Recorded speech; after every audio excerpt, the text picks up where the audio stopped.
ലൈംഗിക അധിക്ഷേപ കേസിൽ ബോബി ചെമ്മണ്ണൂർ അറസ്റ്റിൽ. എറണാകുളം സെൻട്രൽ പോലീസ് സ്റ്റേഷനിൽ എത്തിച്ചാണ് അറസ്റ്റ് രേഖപ്പെടുത്തിയത്. മജിസ്ട്രേറ്റിന് മുന്നിൽ നാളെ ഹാജരാക്കും.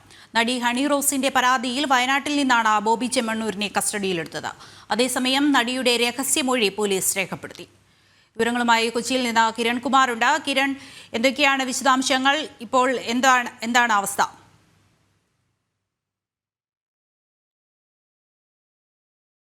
ദൃശ്യ ഇന്ന് വൈകിട്ട് 7:30 ഈ എറണാകുളം സെൻട്രൽ സ്റ്റേഷനിലെത്തിച്ച ബോബി ചെമ്മണ്ണൂറിൻ്റെ അറസ്റ്റ് രേഖപ്പെടുത്തിയത്. ഇന്ന് രാവിലെ ഇയാളുടെ വയനാട്ടിലുള്ള എസ്റ്റേറ്റിൽ നിന്നായിരുന്നു സെൻട്രൽ പോലീസിൻ്റെയും ഒപ്പം തന്നെ വയനാട് SP നേതൃത്വത്തിലുള്ള സ്ക്വാഡിൻ്റെയും ഒരു പ്രത്യേക പരിശോധനയിൽ ഇയാളെ പിടികൂടിയത്. ഇതിനുശേഷം വൈകിട്ടോടുകൂടി തന്നെ ഇവരെ എറണാകുളത്തേക്ക് എത്തിക്കുകയും അറസ്റ്റ് രേഖപ്പെടുത്തുകയായിരുന്നു. ഏതായാലും ഇന്ന് രാത്രിയോടുകൂടി തന്നെ ബോബി ചെമ്മണ്ണൂറിനെ വൈദ്യപരിശോധനയ്ക്കായി കൊണ്ടുപോകും എന്നാണ് മനസ്സിലാക്കാൻ സാധിക്കുന്നത്. അതിനുശേഷം നാളെ രാവിലെയോടുകൂടി മാത്രമായിരിക്കും ഏതായാലും കോടതിയിലേക്ക് ഹാജരാക്കുക. ഇപ്പോൾ ഇയാളുടെ മൊഴി രേഖപ്പെടുത്തുന്ന അടക്കമുള്ള നടപടികൾ പുരോഗമിച്ചുകൊണ്ടിരിക്കുകയാണ്. ഈ ബോബി ചെമ്മണ്ണൂറിൻ്റെ മൊബൈൽ ഫോൺ അടക്കമുള്ള കാര്യങ്ങളിലും കസ്റ്റഡിയിലെടുത്ത് പരിശോധിക്കുന്നുണ്ട് എന്ന് തന്നെയാണ് മനസ്സിലാക്കാൻ സാധിക്കുന്നത്. അതായത് സൈബർ ഇടത്തിലെ ആക്രമണങ്ങളും അത്തരത്തിലുള്ള പരാമർശങ്ങൾ അടക്കമുള്ള കാര്യങ്ങളും ഏതായാലും പോലീസ് പരിശോധിച്ചു വരികയാണ്. ഏതായാലും നാളെ രാവിലെ മാത്രമായിരിക്കും ബോബി ചെമ്മണ്ണൂറിനെ കോടതിയിൽ ഹാജരാക്കുക.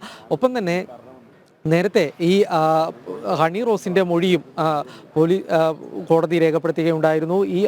ഈ സംഭവവുമായി ബന്ധപ്പെട്ട് ഈ പരാതിയിലെ നേരത്തെ രഹസ്യ മൊഴിയാണ് ഇന്ന് രേഖപ്പെടുത്തുന്ന കാര്യമുണ്ടായിരുന്നത്. ഇന്ന് എറണാകുളം അഡീഷണൽ മജിസ്ട്രേറ്റ് കോടതിയിൽ ഇന്ന് രാവിലെ ഇന്ന് വൈകിട്ടോടുകൂടിയാണ് ഹണി റോസ് ഹാജരാകുകയും മൊഴി രേഖപ്പെടുത്തുകയും ചെയ്ത് ഏകദേശം 2 മണിക്കൂറോളം ഈ മൊഴി രേഖപ്പെടുത്തുന്ന കാര്യങ്ങൾ നടപടികൾ ഇന്ന് പുരോഗമിക്കുകയുണ്ടായിരുന്നു. ഏതായാലും നാളെ രാവിലെയോടുകൂടി തന്നെ ബോബി ചെമ്മണ്ണൂറിനെ കോടതിയിൽ ഹാജരാക്കുമെന്ന് തന്നെയാണ് മനസ്സിലാക്കാൻ സാധിക്കുന്നത്.